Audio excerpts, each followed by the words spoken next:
My name is Dr. Anne Wanjiko Muiri, your course instructor. The unit code for this title is BEP 2201. The unit title is Guidance and Counseling Education. I'm in the School of Education in the Department of Educational Psychology and Technology. I want to trust that you are well, and I'm also well. I'm also doing great. And we meet once again for another continuing session. But before we begin, we need to focus a little bit on what we discussed during our last lesson. And in our last lesson, we were looking at the counseling process.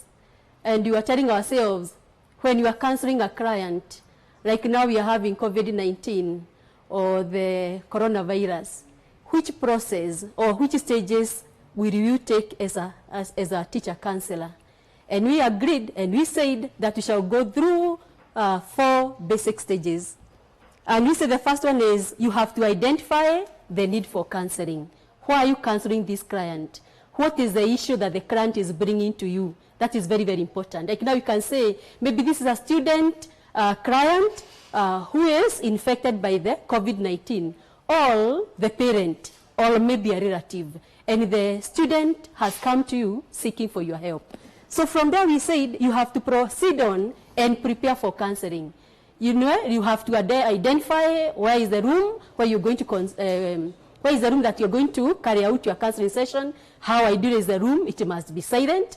What have you laid down? Is there a cup of tea? Is there a cup of water for your client to be able to drink? Have you provided even sometimes even tissue in case your client wants to cry or is overwhelmed by the issues at hand? You need to really prepare very well. And you must always remind the client, the student client, that this session you are going to have today, it must take between 40 minutes to 1 hour. That's something you must always agree from the beginning. You must enter into a contract with the client. Then from there, we said our stage number 3 is you conduct the session. How will you conduct the session, my dear student? We said that it is you who is going to smoothen this environment, because sometimes the client is tense. But we agreed we are not supposed to start by prayer, because sometimes when you pray, and this client could be very bitter with God, that if the issue of prayer or anything to do with God or anything to do with Allah, it has to come from the student client, but not you as a counselor. Let it come from them. So you have to know, and we said you need to be as flexible as possible, and you go with the pace of the client depending on the issues that he or she has brought before your desk.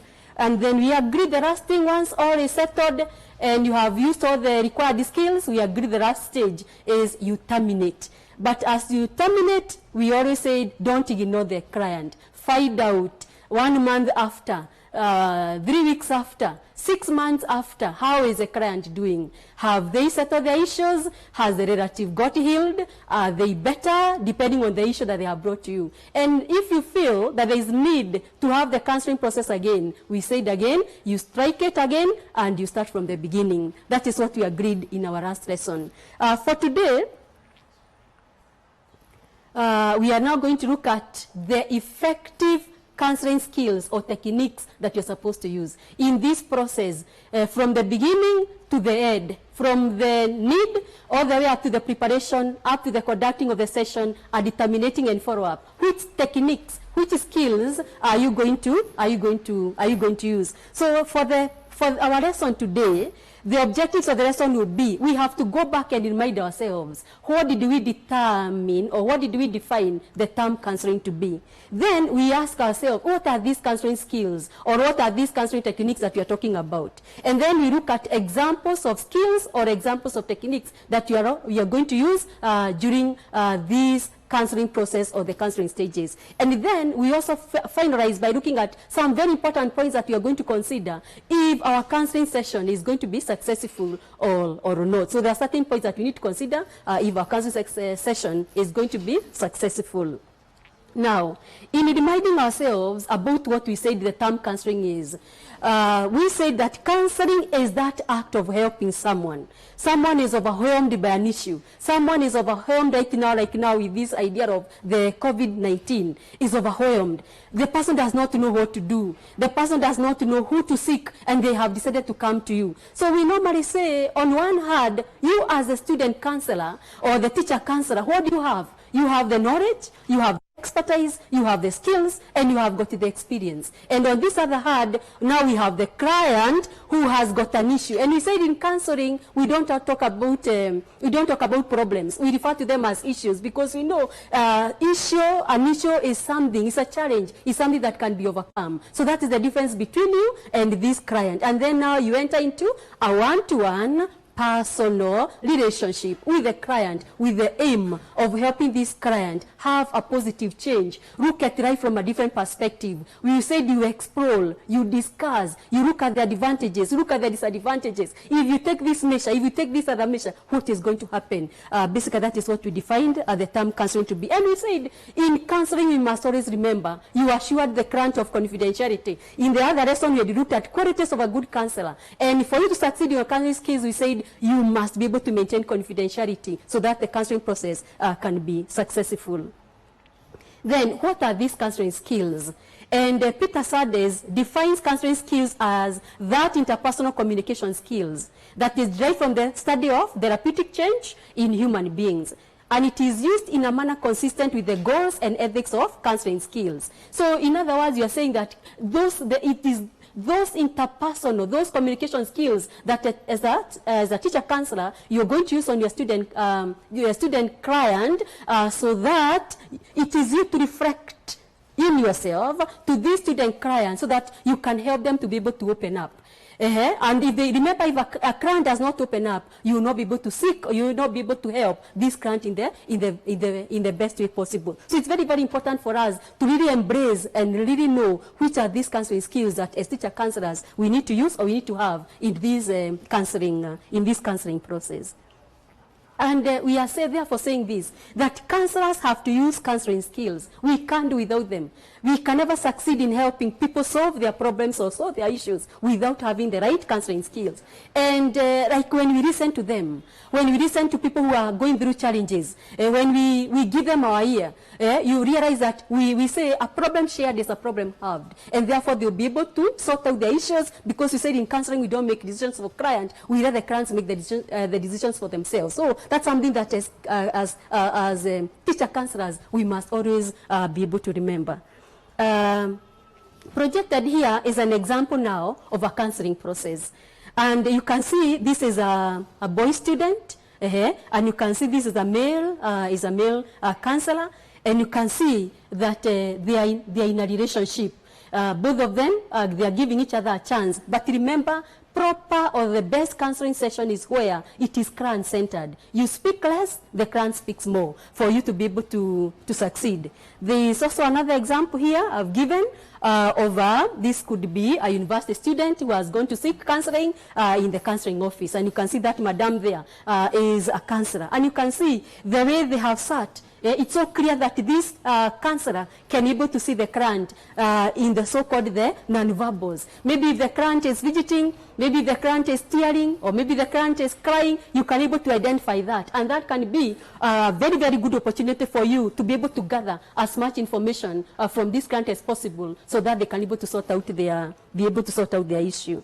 So going further, these are some of the examples or some of the techniques that my dear students you can use to be able to counsel, to be able to go through the counseling process. Not necessarily in order. We have the first one here, which we refer to as attending. We have another one here we refer to as reflecting and paraphrasing. Then another skill or technique we can use in counseling is called summarizing. We also have to use questions in counseling. We also have to focus on what the client is saying.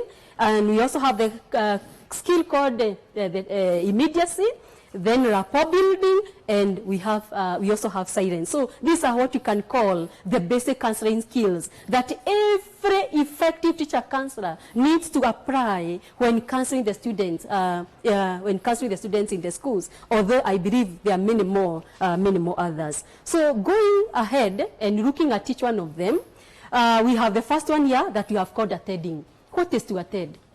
My dear student, to attend means that you are you, in your non-verbal behaviors, you are showing your physical presence with this client. It means that you are offering this client company. You are telling them, I am with you. I can able to listen to your issues. I am giving you my full attention. I'm not only listening to you with my ears. I'm also listening to you with my heart. I'm fully distracted, and I'm giving you full attention into the issue that is disturbing you. So proceed on and tell me that which is bothering you. It's one of the valuable techniques or one of the valuable skills when you are counseling a client. So when you are attending, we normally say, my dear students, that you normally apply what we refer to as non-attending behaviors. We call them non-verbal attending behaviors. That even before you, even if you are not speaking, there's something the client can see in you and really know that you and them are together. And for sure, you're going to assist them get a solution to their problem. And these non-attending behaviors, we usually refer to them as SORA. This is an abbreviation. S stands for something, O stands for something, S stands for something, E stands for something, and R stands for something. We can start. We can now explain, my dear student, what does a SORA mean? The first S, maybe I would ask you, what do you think this S would mean? And it is, you sit squarely facing the client. You sit in a way that you can be able to see the client. Going back to that example that I showed you, you can be able to see that this counselor for sure stays in a way that he is able to see all the non-verbal reactions in the client. So you have to sit squarely, but you must always make sure that you observe what is called physical space, so that you don't also become too close. You maintain physical space, but you can be sure you are able to see everything and anything that is happening in your client. So that's what you said. You sit squarely facing the client. Then the second one is openness. You maintain an open posture. Now that you are sat squarely, you are seeing the client in each and everything. Now you maintain an open posture. What does an open posture mean? There are people who have got the habit of crossing their legs sometimes. They cross their hearts. Then what are you telling the client? You don't care. You have come to intrude in my privacy. I have no time for you. That's what happens in counseling. So what we normally say is that you maintain an open posture. We say, if possible, maintain your hands, your arms, and you place them on your laps. On your laps. So that now, and then you don't cross your legs. You make sure that your legs are apart. That now you are telling the client, yes, I'm ready for you. Tell me everything. I am here for you. You can discuss anything that you have with me. I'm there for you. That is what openness means, and it's a very important, very important key, very important and verbal behavior in counseling. Then the L means you lean forward. You lean forward. You are leaning forward to show the client what you are interested, you are concerned. Don't sit on the chair and in Kiswahili usilalie kiti in the counseling session. Instead, you incline your body towards the client as a sign of interest and concern. That his story, that her issue really matters and it really bothers you, and you really want this person to come up with a solution to their problem. Then, number 4 is E. The E is you maintain eye contact. You maintain eye contact. And you say eye contact should be maintained throughout the counseling session.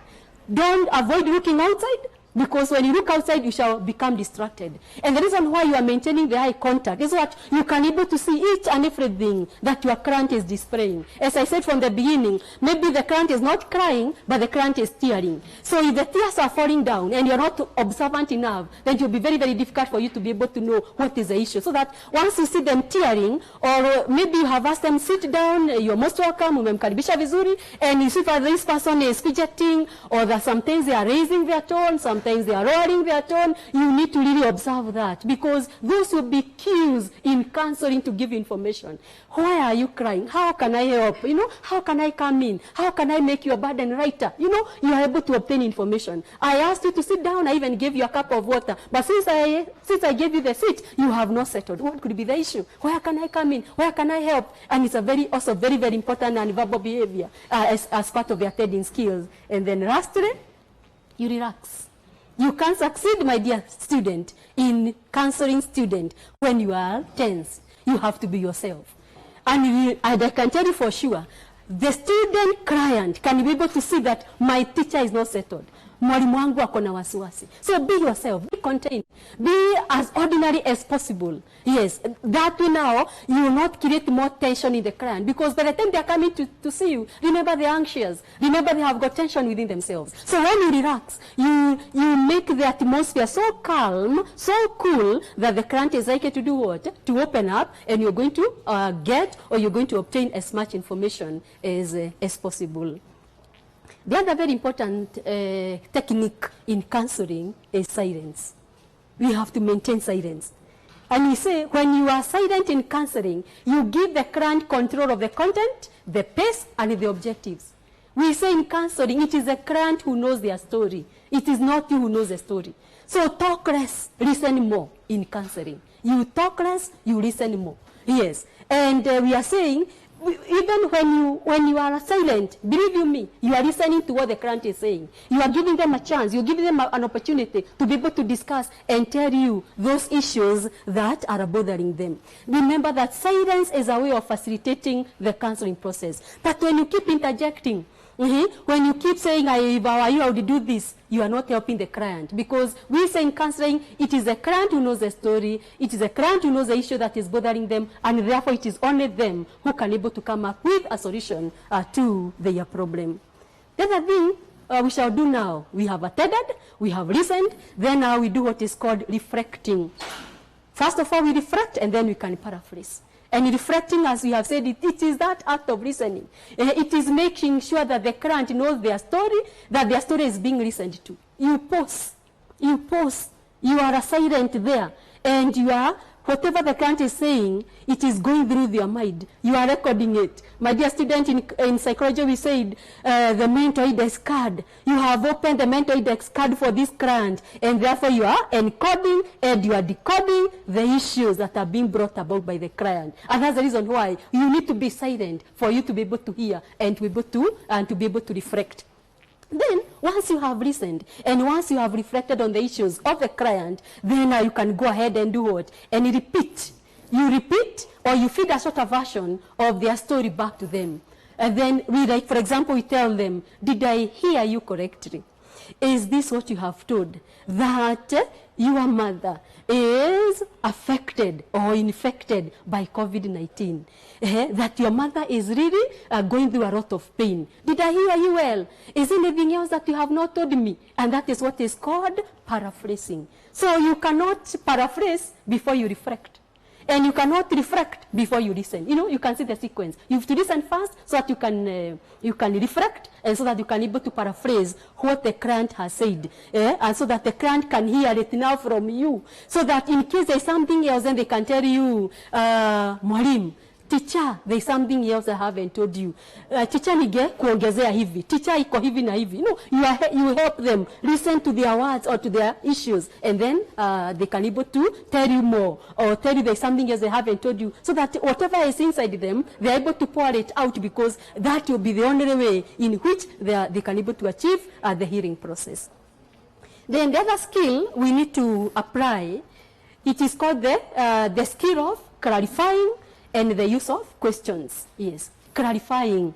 You clarify. Did I hear you well? Have you told me everything? What else have you not told me? Is that all? You are clarifying, so that you are sure by the time this session is over, the 40 minutes to 1 hour, it is over. You have basically heard each and everything that the client has told you. And where possible, then we say, you do what? You use questions. You question the client. Yes. You question the client. And in counseling, we say, we don't use cross-headed questions. No, we don't use yes and no. No, we don't use those ones. You use what are called open-ended questions. And because I know you are doing research methods, you have been taught into details what open-ended questions mean. It is those questions where you ask the client for their opinion. What do you feel about this? They'll tell you this is what I feel. Open-ended question. And again, we say avoid reading. Don't ask reading questions where they just tell you yes. So this is the way you are not.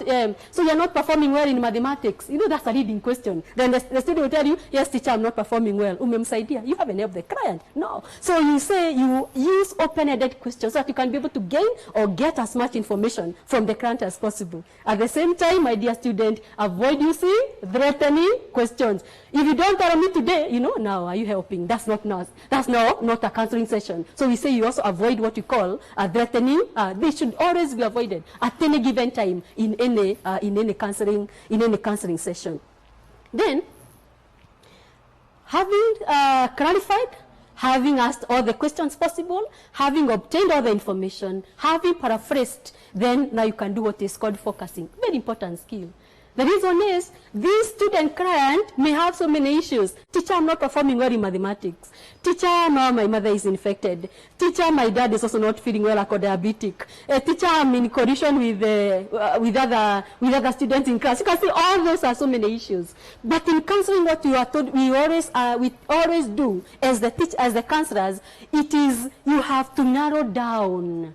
You have to narrow down to only basically one issue. Yes, I have listened to you all in all what you've told me, but I want to believe that what is really bothering you at this moment in time, it is this coronavirus. Not issues of performance, not issues of the family, not issues of poor relationship with others. You narrow down to the actual issue that is bothering the client. So the client may have mentioned a range of issues and problems, and focusing around the counselor and the client together to clear away some of the less important surrounding material and concentrate on the central issues of concern. So when we focus, we shall concentrate on that which is really bothering the client and put aside anything else that can come in, but that could that is likely not to be the actual issue that is bothering the client. Then another important technique, my dear student, we need to emphasize is on the one of building rapport. You can never succeed in counseling when you are in a poor relationship with your client. And that has become one of the challenges which you're going to realize when you go to the high schools. Well, that at one time you are a class teacher, at one time you are a subject teacher, at other time you are a teacher on duty. And sometimes there are those issues that may come about that may make you sometimes be on collision path with the student. We may not be able to succeed very well because you need to have a very good relationship with your client. Yeah, a relationship. From the way you greet the student, from the politeness, from telling the client is welcome, maintain that calmness, being cool as a teacher counselor, all that plays a very, very important role in the ability of the client to be able to open up and tell you what are those issues that are really bothering them. So it is very important for us to really build a good relationship with our client so that they can be able to sort out their issues and they can be able to live a positive life, because the essence of counseling is to enable someone, not necessarily solve 100% of their problem, but at least be able to have a positive change so that at least we can even say minimize even these cases we are having of suicide, minimize the cases that we are hearing of depression, and people be able to cope up with their day-to-day lives or issues. Then the other important skill, we refer to it as summarizing. You summarize. And we say in summarizing, it's not paraphrasing. It is you press together, you condense all that information that is coming from the client. You condense it. You condense or crystallize the essence of what the client is saying and feeling. So in summarizing, we say you sum up the main themes that are emerging. I have been able to hear that one of the issues that you're going through, it is this issue of the disease. Maybe how you're going to protect yourself or how you're going to go about it. You summarize the main themes so that, as we said, you are focusing and avoiding that which may not be very, very, very necessary. Then another important skill, another important technique, as we come to the end, it is the technique of immediacy. Immediacy, from the word immediate. Immediacy has to do with here and now. And immediacy is not coming from the client, immediacy is coming from you as the teacher counselor. What is that you are noting in your client? What is that you can observe? Maybe the client is trying to give information and then they are pausing and they are not willing to release all the information. So you use that to challenge the client. What else have you not told me? From what I can see from your non-verbals, you have not told me everything. So immediately says you ask the client, speak it out. Immediacy means that if you observe anything that is negative in the client, don't keep quiet. Like that example I gave you last week where I was telling you that a client may come to your office and maybe there's a very nice carpet. It's a hot afternoon. And then the client decides maybe to remove their shoes, and maybe obvious. In a hot afternoon, most likely the shoes are not fresh. You cannot force yourself to tell the client, continue on, even in this midst of all these calamities. You have to tell the client, I'm sorry, we cannot be able to proceed on. Please take back in your shoes, and then for us to be able to proceed on with the counseling session. If not that, you may realize that maybe there's some form of closeness that is developing between you and the client. Tell the client, maintain your distance and maintain my distance. We can't continue like this. And if you notice the client is continuing to misbehave, then we normally say you cancel the contract, and then now you can refer the client to someone else. So it is, we are saying immediacy is that key skill of focusing the attention on the here and now in as far as the counseling session is concerned. Now, as we come to the end of our lesson, we are asking ourselves, in order for us to be successful, what are some of those very important points that we need to consider as this counseling process is going on? What is it that we need to consider? And one of them, my dear student, is we have to be genuine. We have to be genuine. If, for example, you do not understand an issue coming from the client, seek for clarification. If there is something a client has asked you, like that example I gave you the other week, and maybe the student has come to you and has asked you, Muiri, maybe you are a female teacher and this is a girl student, a girl client, a student client, a girl, telling you, Muiri, I'm expectant, and I would really want your advice concerning, kindly guide me where I can go and procure an abortion. And as a teacher counselor, we say you are a genuine, you are a pro-life. Obviously, there's no way you can go ahead and tell the student, go wherever. You are going to tell the student, I am pro-life. I believe let us retain the pregnancy. You give birth to a child, and then you shall be able to proceed back with the school. Tell the student that according to the Ministry of Education, giving birth these days is not an issue. You know, the most important issue is continuing your education. Those are some of the things. As a teacher counselor, you need to be genuine, even in this counseling relationship. And be honest. Be a person of integrity. Don't lie the client. If it can be done, it can be done. If it cannot be done, just be genuine and tell the client how things are as they are. If they are white, they are white. If they are black, they are black. Maintain that for the counseling session to be successful. Then, try to be brief. Don't give a lot of stories. Be very brief when you are reflecting back. Yeah, when you are reflecting back, let the client do most of the talking. Don't talk more, talk less. We said from the beginning, you listen more, you talk less, so that you give the client the chance to be able to say each and everything that is bothering them. And then, when you are reflecting again, use your own words to reflect back. It's not a poem that you are repeating word after word about what the client has said. No, you reflect back, you speak back using your own words. My dear student, did I hear you correctly? Is this what you have told me? Is this what you are going through? Use your own words. Don't be a parrot. No, don't be a parrot. So use your own words to reflect onto what the client is saying. And then the other very important and the last one is avoid using a shocked or disbelieving tone of voice. Yeah, avoid using a shocked or a disbelieving tone of voice. Yes. So do not appear shocked. We said you need to be relaxed. You need to be yourself. Even if the student has brought you an issue that you feel is so difficult, an issue that you don't even know really what is it, you have to contain and be yourself. Don't go beyond. I mean, don't appear this, because the client has come to you seeking for help. So when you show them that you are shocked that they have brought you that issue, what are you telling them? That maybe there can never be a what? There can never be a solution to their problem. So with the key thing is be as flexible, be as relaxed as possible, so that the counseling process can be able to go on as possible. Now, before I tell you the topic that you're going to discuss next, as you know all the time, we always divide ourselves into groups of 5.